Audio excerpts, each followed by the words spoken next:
Greetings out there in YouTube land. This is Morris Man. As always, I thank you guys for coming to my channel. I'm not quite sure what I'm going to entitle this. It might be another interesting story of people asking but not willing to pay for what they're asked for. I kind of look at my YouTube channel in a way as, I guess, diving into people's behavior. Because, I mean, some of the comments I get are just a hoot. And it's just interesting people's perception of certain things, you know. So I thought I'd share this because I get this, but it's just interesting how I get these and how they unfold. And it starts off with somebody see a cover. Could you do a bass tutorial for that? And actually, I thought I did, but I didn't. Well, I think YouTube might have taken it down. But I don't think I did. Actually, I didn't do it. So when I typed in my name to see if I did it and it's there, I would have just, politely sent them a link. But apparently I didn't do it. And someone else did it, but they didn't have the notes up there. So I copied the link and sent that link to that person. And they quickly responded and said, because the name of the songs, the bass cover they wanted was Ain't No Half Stepping by Heatwave. So I sent them that link to the other cover, and I quickly got a response. That was nice, but I like yours because yours have the notes on it. So, and that's not a hard song. If you kind of a decent player, you can look at, because the guy on that cover wasn't moving too much. Everything was kind of within 3 to 5th fret for the most part. So that was a comment I got back after I sent the link. So then I decided to send them the tab service link, where I explain I have a tabbing service, $25 for the bass stuff, $20 for the guitar stuff. It wouldn't be fair to do this for free for you, which I don't have time to do that. I barely have enough time to do the incoming pay request. So again, because some people just don't realize you're not the first one that had that brilliant idea that you're going to ask Morris, man. Like I told you guys, on an average day, I get like 50 requests. Could you do this? Could you do this? Could you do this? All these people don't realize, well, maybe I need to pay this dude because I'm sure everybody else, could you do this? Could you do this? Could you do this? So again, it wouldn't be fair to the people that utilize a tabbing service. They pay for what they ask for.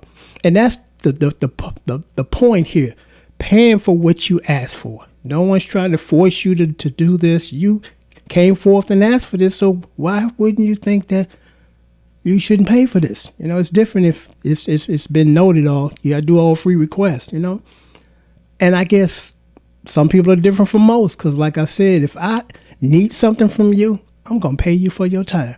Even though you don't want me to, or we real close, I'm like, no, man, I don't have any falling out as far as later on, you came and asked for this stuff and I did it for free and he didn't give me number to thank you. And I was just, again, raised in a manner where if I'm going to ask for it, I'm going to pay for it. Like I said, my father's saying on that, because I take a different spin now. His saying was, being a grown-ass man, never asked another grown-ass man for something you ain't willing to pay for, It only makes sense. Now, we're not talking about kids. We're not talking about teenagers. We're talking about grown people. It's like, how did you miss this in your development? You at this stage of your life and you still don't get this? That if you asking for it, you should be willing to pay for it, So I sent the link to the tabbing service video to this person. Didn't hear from them. And I just find it interesting when people now realize they got to pay for what they asked for. Don't hear from them. They disappear. So it's quite obvious. It doesn't take a scientist or, rocket scientists to figure this out. They ask for it, but they just don't want to pay for it. So they just think they're going to get it for free, But I just find that interesting. I find that interesting. I ran into the guy I told you that used to be cutting my grass, and, he kind of went salty on me and begging like a little kid and asking for something that was offensive. Could me and my girlfriend crash it? Who the hell I look like? Motel 6, I couldn't believe he had the nerve to ask me that. It's like, dude, take your horny ass home and let her go home to her house. The last thing you need, and I told him, I said, the worst thing that you could do at this stage of life is get a woman or girl pregnant You're not married to her. You're not in love. She's not in love. You do not want to become one of those black statistics. You know, you young, you walk around here, got a child out of wedlock, and, you know, y'all not even together anymore, you know, and you have no idea what you're going to put that young child through without their daddy in the house or their mother in the house, you know. Because when I was growing up and in my mother's, you know, era, it was extremely shameful to have kids out of wedlock. Matter of fact, this is how it used to be. If you were one of the unlucky ones that fell into that category, and there wasn't a lot of them that fell into that situation back then, send you down south, then you come back with the baby, and your mother claimed that baby is her baby, you know, because it was shameful, and it still should be shameful. Because again, you're first of all, being selfish. It's like you have no idea what you're about to put this child through that you just made out of wedlock. And it ain't like the two of you guys are in love and you're going to really try to work this out and really build this, you know, before the baby even born in a lot of cases now. These dudes are gone, you know. And a lot of people, they want to totally rag on the guy. Oh, you know, the deadbeat or dad and black guy, young black dudes ain't shit. And Tony DeMaio said, one of my favorite channels, because he's a straight shooter. Now, he's extremely more radical than me, because we're sharing the same message. He just deliver it up a little more raw. And it's like, you know, his statement was, stop fucking losers. You know when they're losers. It doesn't take a long time for you to figure out, damn, this dude a loser, this girl a loser. And you go ahead anyway, no protection or whatever. Here comes the baby, and you hemmed up for like 20 plus years. Child support, depending on how steady your employment is, because if your employment is not steady and you got gaps in there, they wait till you get another job. And then the interest kicks in on the money that you owe them a year ago, but you lost your job. Young men and women, you do not want to get caught into that scenario. You do not. Because that's a life sentence. It ain't like you go to jail for stealing something out of somebody's car or house. You get 3 years of probation. You can resume your life. This carries you out until you in the grave. Because it just doesn't stop at 18. Like I said, if you got gaps in your employment, you could be paying child support for 25, 30 years, you know. And during that time, you most likely had another one. You know, so it's like, I ain't gonna say been there, done that, but I'm saying I've seen young guys, my peers when I was in my early 20s and teens, go through that. You do not want to go through that. You do not want to go through that, you know?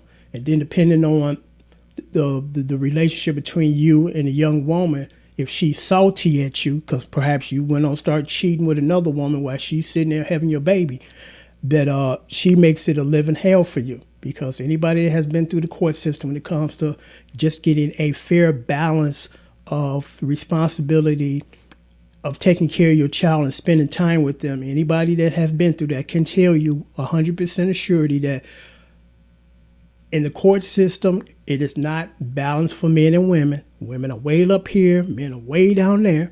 I had one guy, a friend of mine, he said he had went, and he said that the guy that was sitting next to him was wondering why he's even there, because he's like, I've had custody of my child for 2 years. So why the fuck are they still taking money out of my check? And the guy went before him during the court, and the guy explained. And the lady said this to the judge, because he said, you know, he pleaded his case. He's like, I got proof that I've had my daughter for 2 years. So why am I still having my check garnished? And her response was this: I thought I was entitled to that money. How are you entitled to that money if you don't have the child, you know? And there's some people that think that you just supposed to give them this every month when you don't supposed to, because you're not in the situation that you have to. So I'm going to end the video, but I stress that if you don't make any mistakes in your life, being a young black dude or young black girl, don't make that mistake. That mistake will cost you a lifetime of grief. Now, of course, you're going to find some type of enjoyment of raising a child, but think about it. It'd be much better if the guy that helped you make it or the girl that helped you made it is in the same household with you and your child. That's what your child wants and needs. mother and father in the same house, taking care of them, loving them, watching them love each other. Because I'm not going to get really into this because I've done videos on this, but I'm going to sign off now. But I just thought that was interesting. Can you? Sure. It's a tabbing service. Houdini. Till next time, take care. Thanks for watching.